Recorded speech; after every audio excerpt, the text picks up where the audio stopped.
हरिः ओम सकुङ्कुमविलेपनामलिकदुम्बिकस्तूरिकां शमन्तकरिदेक्षणां सदरजापभाषाङ्कुशाम् अशेषजनमोगिनीं अरुणमाल्यभूषाम्बरां யபாகுசுமபாசுராம் ஜபபிரோ ஸ்மரேத் அம்பிகாம். எல்லோருக்கும் வணக்கம்.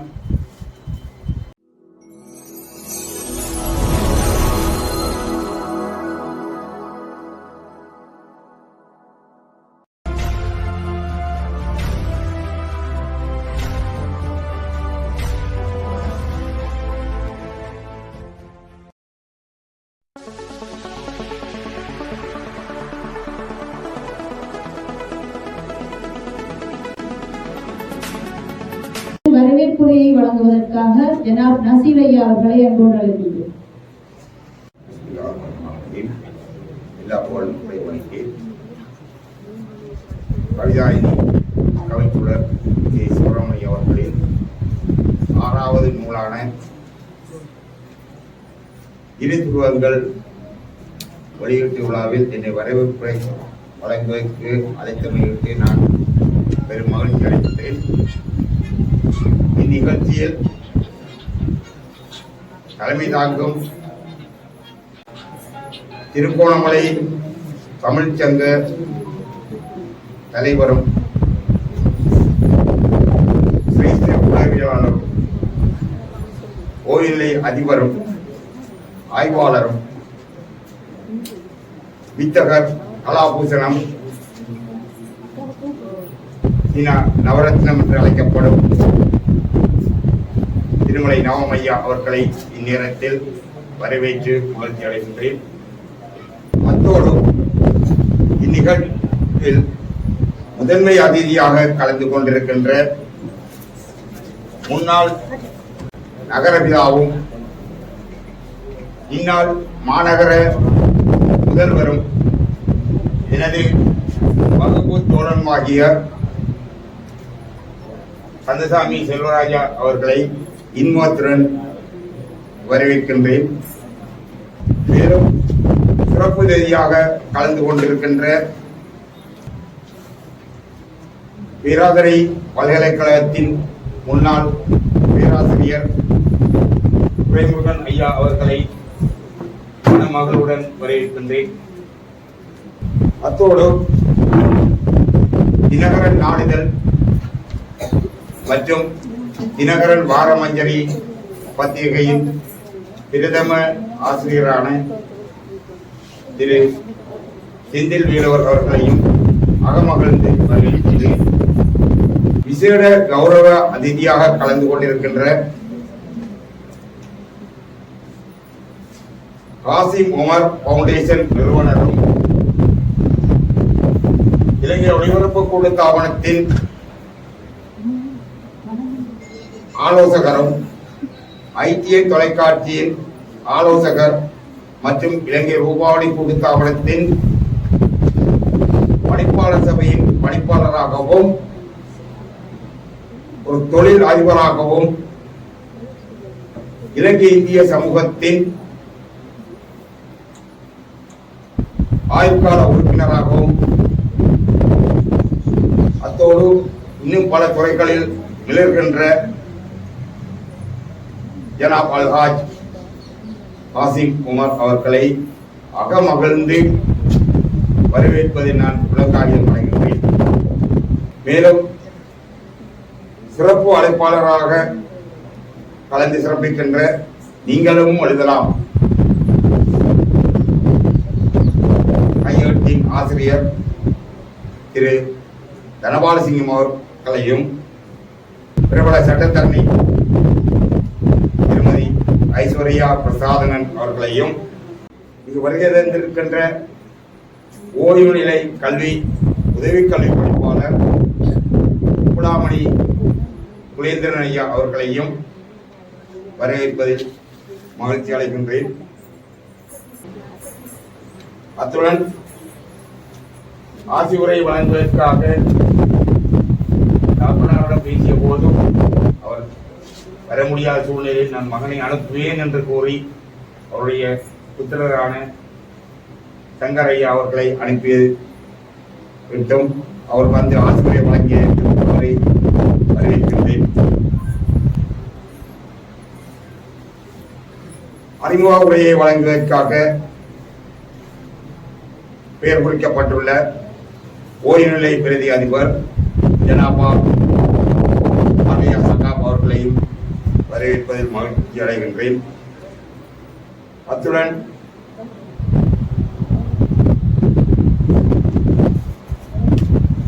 சமுர்த்தி வங்கியின் பிரதி முகாமையாளராக கடமையாற்றுகின்ற சொல்லருவி கருணாகரன் ஐயா அவர்களையும் வரவேற்பதில் நான் மிக்க மகிழ்ச்சி அடைகின்றேன். இந்நிகழ்ச்சியை தொகுத்து வழங்குகின்ற லிங்கநகர் ஆதிபோனலிங்க பாடசாலையின் அதிபர் திருமதி விஜயந்தினி யுவராஜா அவர்களையும் நன்றியுரை வழங்குவதற்காக பெயர் குறிப்பிடப்பட்டிருக்கின்ற தமிழ்ச் சங்கத்தின் செயலாளர் சீனா காண்டிபன் அவர்களையும் வரவேற்பதில் நான் பெரும் மகிழ்ச்சி அடைகின்றேன்.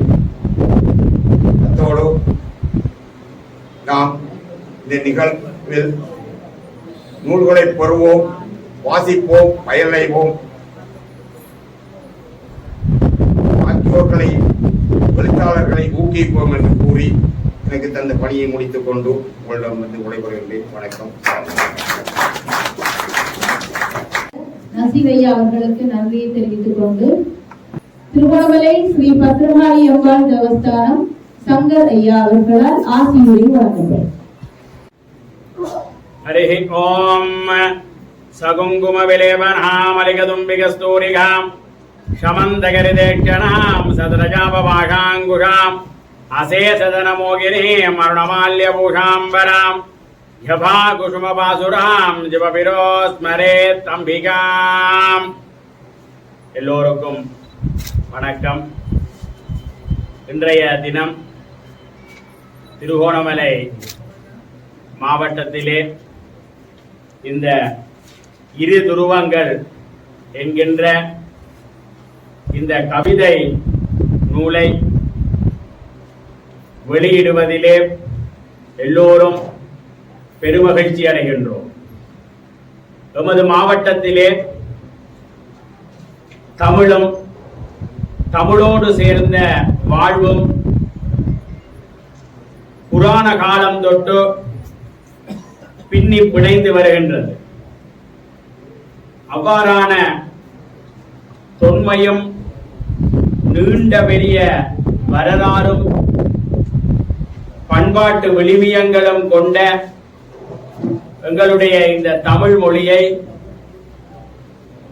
இந்த நவீன யுகத்திலும் நாங்கள் வளர்த்தெடுப்பதற்கு அதனுடைய எழுத்து, அதனுடைய பேச்சு வடிவம், அதனுடைய சொல் வடிவம், அதனுடைய இலக்கிய வடிவம், அதனுடைய இலக்கண வடிவம் என்பவை சிறிதளவும் மாறாமல் அப்படியே அதனை தலைமுறை தலைமுறையாக கடத்தி இன்று வரை கொண்டு வருவதற்கு பெரும் பங்காற்றியதிலே ஒன்று இந்த கவிதை நூல்கள். இந்த கவிதை நூல்கள் மூலமாக எத்தனையோ ஆயிரக்கணக்கான இலக்கிய கூறுகளையும் இலக்கண கூறுகளையும் நமது பண்பாடுகளையும் சரித்திர வரலாறுகளையுமே இந்த நூலின் மூலமாக இந்த கவிதைகள் மூலமாக கடத்தப்பட்டுள்ளது. அவ்வாறான ஒரு பெரும் பணியை செய்கின்ற ஒரு ஊடகமாக திகழ்ந்து வருகின்ற இந்த கவிதை என்கின்ற அந்த கருவியை இன்றளவும் மத்தியிலே அதனை தொடர்ந்து பயணிக்க வைப்பதிலே எங்களுடைய சிவரமணி அவர்களுடைய அந்த பங்கு என்பது பெரும் ஒரு பங்கினை இன்று நமது சமுதாயத்திலே வகித்து வருகின்றது. இவ்வாறான அவருடைய இந்த ஆக்கத்தையும் அவருடைய இந்த ஊக்கத்தையும் மென்மேலும் பெருக்க வேண்டும். இனிவரும் காலங்களிலேயும் இதே மாதிரியான பல கவிதை புத்தகங்களை அவர் எழுதி எமது மண்ணுக்கும் எமது கலை இலக்கியத்திற்கும் அவர் தொடர்ந்து பெருமையும் பாராட்டுக்களையும் அதனுடைய தன்மை மாறாமல் விழிப்போடு வைத்துக் கொள்ள வேண்டும் என்று எல்லாம் வல்ல பத்திரகாளி அம்பாளை அவர் ஆசீர்வாதம் பண்ணுமாறு வாழ்த்தி விடைபெறுகின்றேன். நன்றி, வணக்கம். ஆசியுரையை வழங்கி சென்ற திருவோணமலை ஸ்ரீ பத்திரகாளி அம்பாள் தேவஸ்தானம் சங்கரையா அவர்களுக்கு நன்றியை தெரிவித்துக் கொண்டு இந்த சபையில் இருக்கின்ற அனைவருக்கும் எனது காலை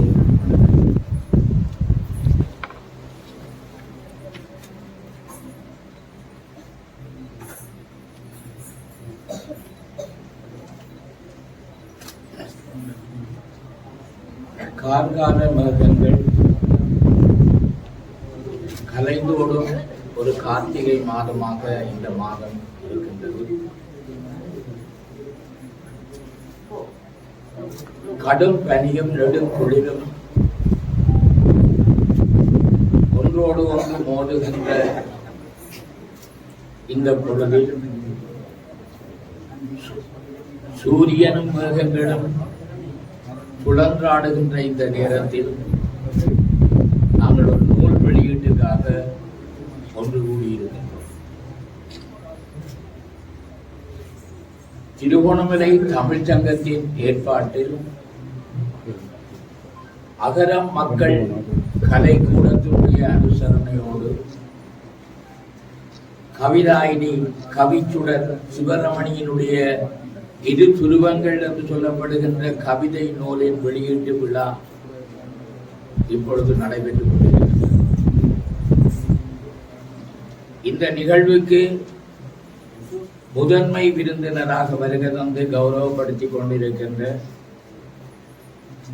திருகோணமலை மாநகர முதல்வர் மேயர் கந்தசாமி செல்வராஜா அவர்களே, சிறப்பு அதிதிகளாக கலந்து சிறப்பித்துக் கொண்டிருக்கின்ற என்னுடைய ஆசான் பேராதனை பல்கலைக்கழகத்தினுடைய பேராசிரியர் துரை மனோகரன் அவர்களே, தினகரன் வார வெளியீட்டினுடைய பிரதம ஆசிரியர் அன்புக்குரிய கௌரவத்துக்குரிய செந்தில் வேலவர் அவர்களே, இதில் இந்த நிகழ்வின் விசேட அதிதியாக எங்கள் அழைப்பை ஏற்று அந்த அழைப்புக்கு அமைய இங்கே பிரசன்னமாகி இருக்கின்ற பாவலர் காசிம் உமர் அவர்களே, சிறப்பு அழைப்பாளர்களாக கலந்து கொண்டிருக்கின்ற நீங்களும் எழுதலாம் வீட்டினுடைய ஆசிரியர் SR தனபாலசிங்கம் அவர்களே,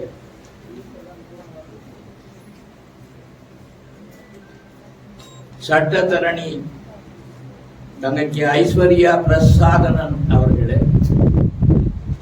தமிழ் விருட்சம் தலைவர் சந்திரகுமார் கண்ணன் அவர்களே,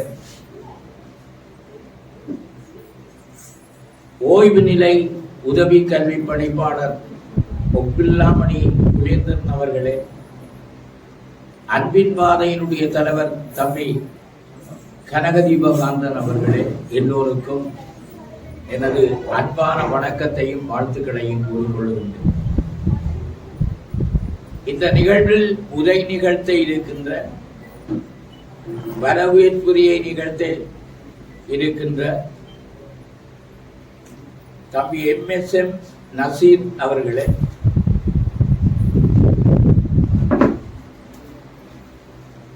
அறிமுக உரையை நிகழ்த்த இருக்கின்ற ஆசிரியை உதவி அதிபர் ஜனாபா மர்லியா சகாப் அவர்களே, நய உரையை நல்க இருக்கின்ற பிரபல விமர்சகரும் ஆய்வாளருமாகிய MSM நியாஸ் அவர்களே, சொல்லருவி கருணாகரன் அவர்களே, நன்றி உரை நல்க இருக்கின்ற தமிழ் சங்கத்தினுடைய செயலர் தம்பி சீனா காண்டிவன் அவர்களே, இந்த நிகழ்வை அழகாக தொகுத்து வழங்கிக் கொண்டிருக்கின்ற சுஜந்தினி சிவராஜா அவர்களே, எல்லோருக்கும் எனது அன்பான வணக்கங்களும் வாழ்த்துக்கள். இன்று ஒரு நல்ல காலை பொழுதில் மழை கொட்டுகின்ற வேளையிலும் மனம் செழியாத இங்கே பிரசன்னமாக இருக்கின்ற இந்த வேளையில் நாடறிந்த எழுத்தாளர் கவிதாயினி கவிச்சுடர் சிவரமணி அவர்களுடைய இரு துருவங்கள் என்று சொல்லப்படுகின்ற கவிதை நூலினுடைய வெளியீட்டு விழா, அந்த விழாவுக்காக நாங்கள் எல்லோரும் ஒன்று கூடியிருக்கின்றோம். கவிதாயினி கவிச்சுடர் சிவரமணி யாழ்ப்புலத்தில் மீசாலையில் பிறந்தாலும் கூட திருகோணமலையை தன்னுடைய வாழ்விடமாக கொண்டு வாழ்ந்து வருகின்றவர், இலக்கிய பணி ஆற்றி வருகின்றவர். வீரசிங்கம் மகா வித்தியாலயம், கொடிகாமம் திருநாவுக்கரசு கல்லூரி ஆகிய கல்லூரிகளில் படித்த காலத்தில் இலக்கியத்துக்குள் நுழைந்த ஒரு சிறுமியாக 7ஆம் ஆண்டு படிக்கின்ற போதே நவராத்திரி மேடையில் தன்னுடைய இலக்கிய பயணத்தை ஆரம்பித்து இன்று வரை தொடர்ந்து பயணித்துக் கொண்டிருக்கின்ற சிவரமணி அவர்கள் பல அனுபவங்களை கொண்ட ஒரு எழுத்தாளி, ஒரு கவிஞர். தமிழ்குல போராட்டம் நடந்த காலத்தில் அதில் பெற்ற அனுபவங்கள், புதுக்கவிதையின் மீது அவருக்கு ஏற்பட்ட நாட்டம் போன்ற பல்வேறு காரணங்கள், மூலகங்கள் காரணமாக அவர் பல பரிசுகளையும் பட்டங்களையும் நூல்களையும் வெளியிட்டிருக்கிறார். ஒரு ஆறாத காதல் தமிழ் மீது கொண்டவர் என்பதை அவருடைய இரு துருவங்கள் என்று சொல்லப்படுகிற நூலை படிப்பதன் மூலம் நாங்கள் அறிந்து கொள்ளலாம். இவருடைய முதலாவது நூல் 2015ஆம் ஆண்டு தொடுவானத்தில் சிதறல்கள் என்று சொல்லப்படுகின்ற தலைப்பில் மகுடத்தின் கீழ் வெளியிடப்பட்டு வைத்தது. அதனைத் தொடர்ந்து 2016ஆம் ஆண்டு அவள் ஒரு தனி தீவு என்று சொல்லப்படுகிற ஒரு நாவலை வாசகர்களுக்காக தந்திருக்கின்றார். தொடர்ந்து 2022ஆம் ஆண்டு நவீன சீதை என்று சொல்லப்படுகிற சிறுகதை தொகுதியையும் தந்திருக்கின்றார். 2023ஆம் ஆண்டு மனக்குவியல் என்று சொல்லப்படுகிற 2வது கவிதை தொகுதியை தந்திருக்கின்றார். இதில் சிறப்பான அம்சம் என்னவென்றால் 2023ஆம் ஆண்டு சென்னையில் தமிழகத்தில் இந்த மனக்குயில் என்று சொல்லப்படுகிற கவிதை தொகுப்பு வெளியிட்டு வைத்த போது பிரபலிய நடிகர் பாக்கியராஜாவினுடைய ஆசீர்வாதத்தோடும் வாழ்த்தோடும் இந்த கவிதை நூல் வெளியிடப்பட்டது அவர் ஒரு மாபெரிய கௌரவமாக நினைக்கின்றார். அத்துடன் அதாவது நோபல் உலக சாதனை புத்தகத்தில் தொகுத்து தரப்பட்டிருக்கின்ற சின்ன சின்ன பூக்கள் வண்ண காவியம் என்று சொல்லப்படுகின்ற சிறுவர் பாடலையும் தந்து நாவல், சிறுகதை, கவிதை, சிறுவர் பாடல் என்று சொல்லப்படுகிற பல்தரப்பு இலக்கியங்களில் ஆளுமை கொண்டவராக வளர்ந்து வருகின்ற ஒருவர்தான் சிவரமணி என்பது எங்கள் எல்லோருக்கும் தெரிய வேண்டிய ஒரு செய்தி ஆகும். இவருடைய ஆளுமை, இவருடைய ஆற்றல், அபிமானம் காரணமாக பல பரிசுகளை இவர் சூட்டிக் கொண்டிருக்கின்றார். 2015ஆம் ஆண்டு ஏற்பட்ட பயணத்தின் பின்பு இன்று 2025 சுமார் 7 அல்லது 8 வருடங்களுக்குள் இவர் 36 பரிசுகளை இலக்கியத்துக்காக சுவீகரித்துக் கொண்ட ஒரு கவிதாயினி என்பது பெருமைக்குரிய விடயமாகும். இது மாத்திரமல்ல, சிறுகதைக்காக தேசிய விருதுகளை பெற்றிருக்கிறார். தான் எழுதிய சிறுகதைகளுக்காக தேசிய விருதுகளை பெற்றிருக்கின்றார். இவர் பெற்ற பட்டங்கள் எங்களுக்கு ஆச்சரியம் தருவதாக இருக்கின்றது. 2016ஆம் ஆண்டு இந்தியாவில் கவியரசி என்று சொல்லப்படுகிற பட்டம் இவருக்கு முதல் சூட்டப்பட்டிருக்கின்றது.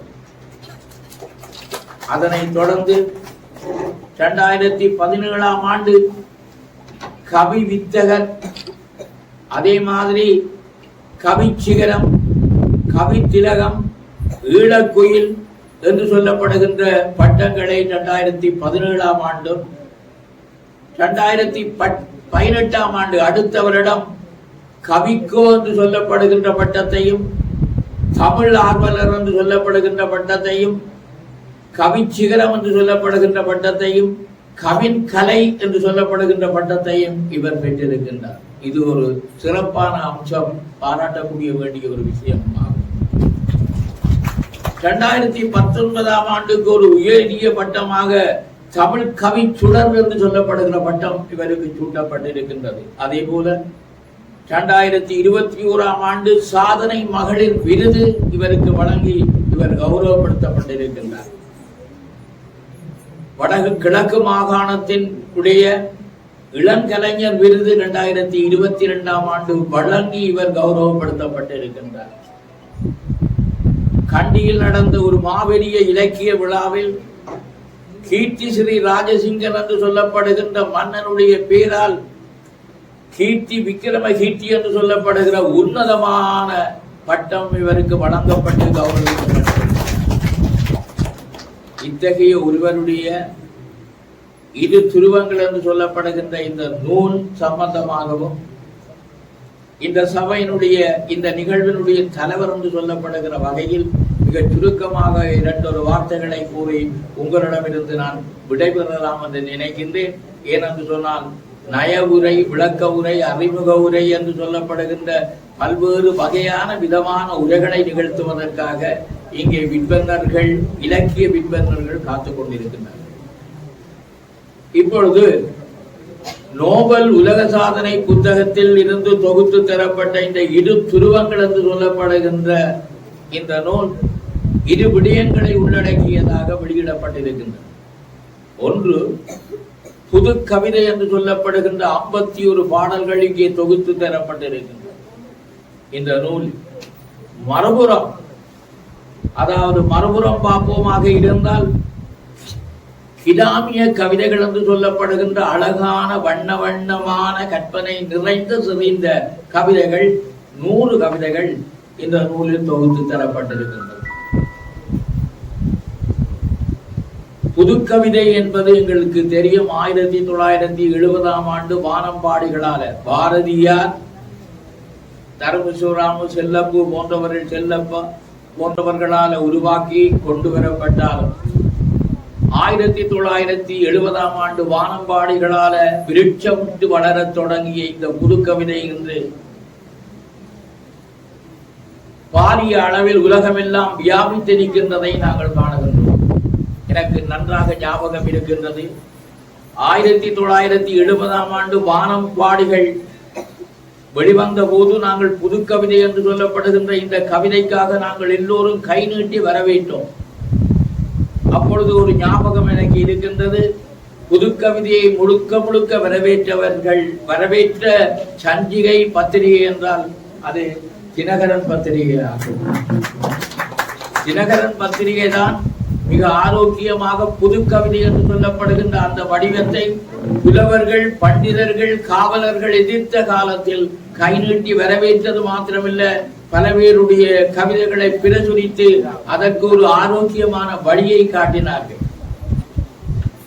அந்த வகையில் சிவராமனினுடைய புது கவிதைகளை நாங்கள் படிப்போமாக இருந்தால் ஒரு விடுதலை வேட்கை, ஒரு வேட்பு அவருடைய கவிதையில் காணப்படுகிறது.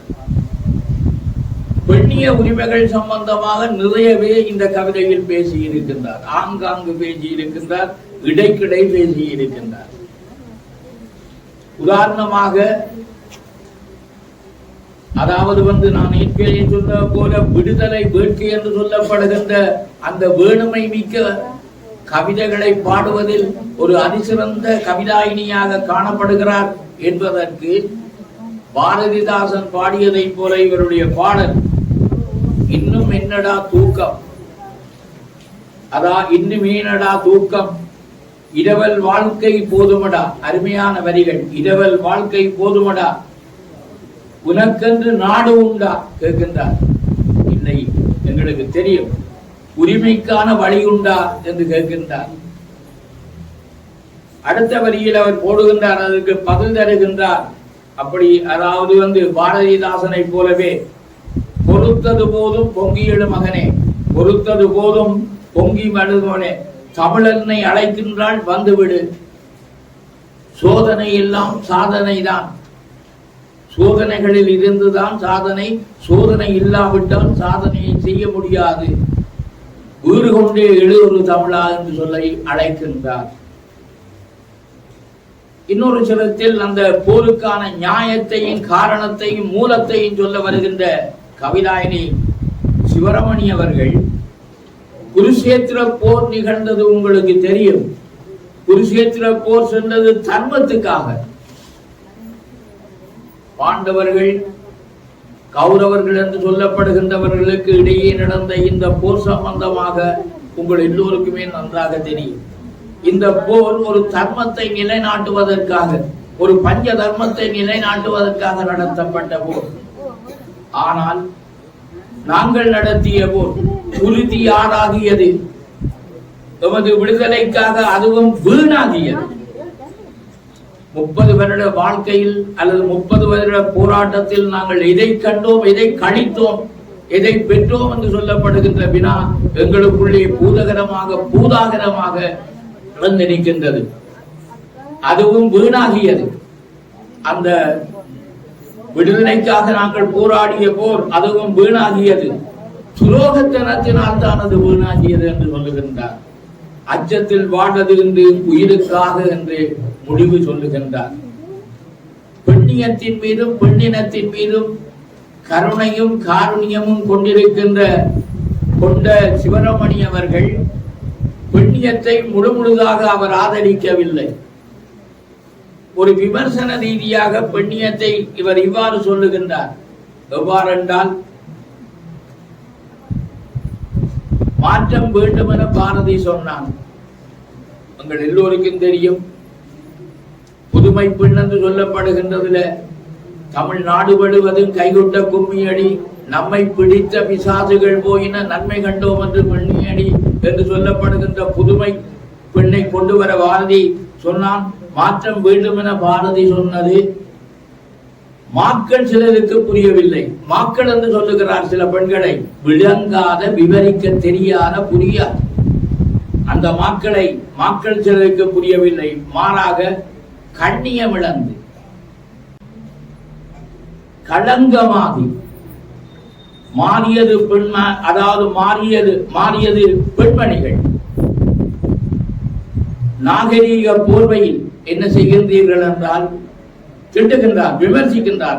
நாகரீகம் என்று சொல்லப்படுகின்ற போரையில் கணவன் பணத்தில் உல்லாசம் கண்டபடி வாழ்க்கை, தேரோட்டம், கணவன் அடித்து சுவைத்து, அதாவது கணவனை அடித்து சுவைத்து போய் மனைவி அடிக்க கதறுகின்றான் கணவன். உலகம் மாறிவிட்டது.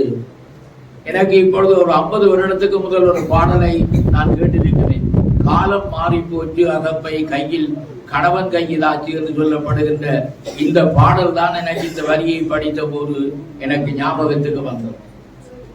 இறுதியாக மிக அருமையான ஓசை நயம் மிக்க பாடல்களை இவருடைய இந்த பாடலில் நாங்கள் காணக்கூடியதாக இருக்கு. கற்பனை செருவி மீந்த பாடல்களாக அவருடைய வரிகள் பகுத்து தரப்பட்டது. 1000 வருடங்கள் சென்றாலும் நாங்கள் கம்பனை மறந்து விடவில்லை. கம்பனை காவிக்கொண்டுதான் தெரிகின்றோம். அந்த வகையில் மிக கற்பனை, அதாவது மிக அசைவு செறிவான, ஓசை செறிவான பாடலை கவிதாயினி சிவரமணி பாடியிருக்கின்றார் என்பதற்கு உதாரண வரிகள். விழிக்கடலில் முத்தெடுத்து சொல்லுகின்றார். விழிக்கடலில் முத்தெடுத்து வித்தாரமாய் கோர்த்து வைத்தேன். அருமையான கற்பனை. வழி நெடுக பார்த்து வந்த வலி தீர வழி சமைத்தேன். நெடுவானில் பயணம் செய்தே, கற்பனை எங்கு போகின்றது? நெடுவானில் பயணம் செய்தே நெடுந்தூர சென்ற மனம் தொடுவானம் எனக் கண்டு தொட்டு நடிக்கின்றேன் உணர்வுகளால் என்று தன்னுடைய உயர்ந்த அசைவின் மூலம் ஓசை சுரக்கூடிய பாடல்கள் பலவற்றை இதிலே பாடியிருக்கின்றார். கற்பனை, கம்பனுக்கு நிகரான கற்பனை இல்லை என்று சொல்லுவார்கள். கம்பன் நிகமான் தான் என்று வைரமுத்து சொல்லுவார். கண்ணீர் சிந்திடும் மாது கலங்கிய நினைப்பது கீழே பன்னீர் தெளித்திடும் அழகில் பாவை என நீர் அகன்று இதுவரும் கொஞ்சிடும் விழியில் கோலம் மிஞ்சிடும் கோலம் தந்திடும் பாவை என்று மிக அழகான கற்பனையில சொல்லி இருக்கின்றார். என்ற வகையிலும் அவருடைய இறுதி கவிதையாக கிராமிய கவிதைகள், நாங்கள் இப்பொழுதெல்லாம் கிராமியங்கள் மீது கவனிப்பாரற்று ஈர்ப்பற்று ஒரு நாகரீக உலகில் நடந்து கொண்டிருக்கின்றோம். உலகத்தில் கவிதை என்று சொல்லப்படுகின்ற வடிவத்துக்கு கால்கோள் இட்டது கிராமிய கவிதைகள் என்பது உங்களுக்கு தெரியும். அந்த கிராமிய கவிதைகளை மறக்காமல் மிக அழகான முறையில, மிக அருமையான முறையில இந்த பாடல்கள் 49 தொகுத்து தந்திருக்கின்றார். ஒரு காதலனும் காதலியின் தங்களுடைய கிளேசங்களை பரிமாறிக்கொள்ளுகின்ற வரிகள் இது. வயற்காட்டுக்கு போரியலும் அருமையான ஓசை. வண்டி கட்டி போரிகளா, கிராமம் உங்களுக்கு தெரியும், கிராமங்கள் வண்டி கூட இப்பொழுது மறந்து விடப்பட்டது. வண்டி கட்டி போரியலோ, வைக்கல் போருக்குள்ளே நீங்கள் அங்க போர் ஏனோ மாமா என்று காதலி கேட்கின்றான். காதலன் சொல்லுகின்றான், அன்னமே என் பொன்மணியே, அஞ்சாம் இட்டவளே, அல்லல் கொடி அதை அள்ளிக்கொடி இடையுடையவளே, அத்தானை கொஞ்சம் கவனியே என்று அவன் கேட்கின்றான். அவன் சொல்லுகின்றான், கிழக்கு வெளுத்தாச்சு, அந்த கல்யாணமும் நானும் நீரும் சேருவதற்கு உரிய காலம் பொருந்தி வந்து விட்டது. கிழக்கு வெளுத்தாச்சு, கீழ்வானம் சிவந்தாச்சு. இதற்குள்ள கூடிய அர்த்தங்கள் இருக்கின்றது. கீழ்வானம் சிவந்தாச்சு, கோவி கூலி நேர, அதாவது கோழி கூவி நேரம் ஆச்சு, கோவை அழைக்க போங்கோ, கோவையை அழைத்துக் கொண்டு போங்கோ என்று கொடுக்கிறார். செல்லமே தெரியுமடி, நீ கேட்பது எனக்கு புரியுதடி, செல்லமே தெரியுதடி, சீக்கிரம் வந்துடுவேன், வாய்க்கால் திறக்க வேண்டும் என்று பதில் அளிக்கின்றான். இவ்வாறு மிக சிறந்த கவிதைகளை, கிராமிய கவிதைகளையும் புது கவிதைகளையும் இந்த பாடல் கொண்டிருக்கிறது. இதை படிப்பதன் மூலமே நாங்கள் அதனுடைய தாரதமியங்களை விளங்கிக் கொள்ள முடியும், புரிந்து கொள்ள முடியும் என்று கூறி, இன்று இந்த விழாவுக்கு பிரசன்னமாக இருக்கின்ற அதிதிகள் பற்றி 2 வார்த்தைகள் நாங்கள் கூறி உங்களிடமிருந்து விடைபெறுகிறேன். மேனத்துக்காக மன்னிக்கிறேன். இந்த விழாவினுடைய பிரதம அதிதியாக கலந்து கொண்டிருக்கின்ற தம்பி செல்வராஜா அவர்கள், திருகோணமலையினுடைய 1வது மேயர். நீண்ட காலம் இந்த திருகோணமலைக்கும் அவருக்கும் நகர சபைக்கும் இருந்த தொடர்புகள் நீங்கள் அறிவீர்கள். இது கொல்லம் தெருவில் ஊசிவிக்க வேண்டிய கதை அல்ல. இரண்டாவதாக என்னுடைய ஆசான் துரை மனோகரன் அவர்கள், பேராசிரியர் துரை மனோகரன் அவர்கள், நான் பல்கலைக்கழகம் சென்ற போது உதவி விரிவுரையாளராக அவர் நியமிக்கப்பட்டு முதல் எங்களுடைய அந்த தளத்துக்கு தான் அவர் பாடம் எடுத்த அந்த ஞாபகத்தை நாங்கள் இருவரும் சாத்திரி ஞாபகப்படுத்திக் கொண்டோம். மிக அருமையான இலக்கிய நயம் கொண்ட ஒரு ஆர்வலர். ஞானம் பத்திரிகையிலே தொடர்ந்து அவர் எழுதி வருகின்றதை நீங்கள் படிக்க வேண்டும். பல்வேறு விதமான கருத்துக்களை கோவையாக அவர் படித்து தந்திருக்கின்றார்.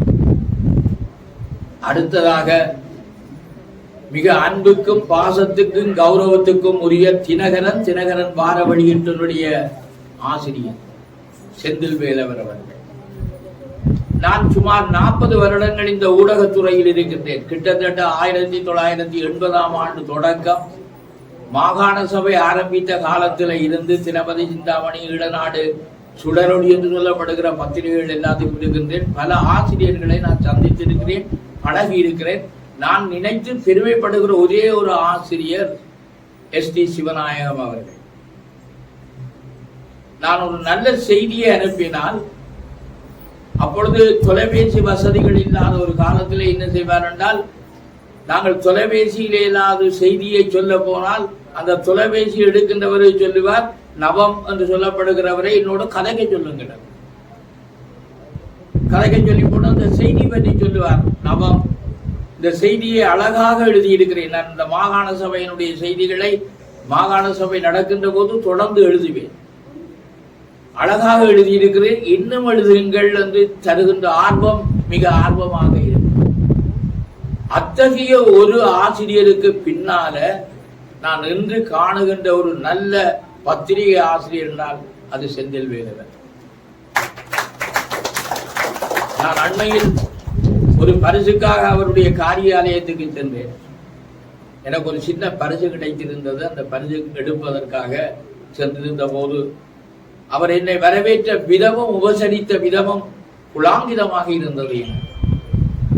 அடுத்ததாக எங்களுடைய காசிம் அவர்கள், உமர் அவர்கள், நாங்கள் அவரை கடந்த வசந்த விழா காலத்தில் அவரை இங்கே வருவதற்காக நாங்கள் பல முறை தொடர்பு கொண்டு அழைத்திருந்தோம். நீங்கள் வர வேண்டும்.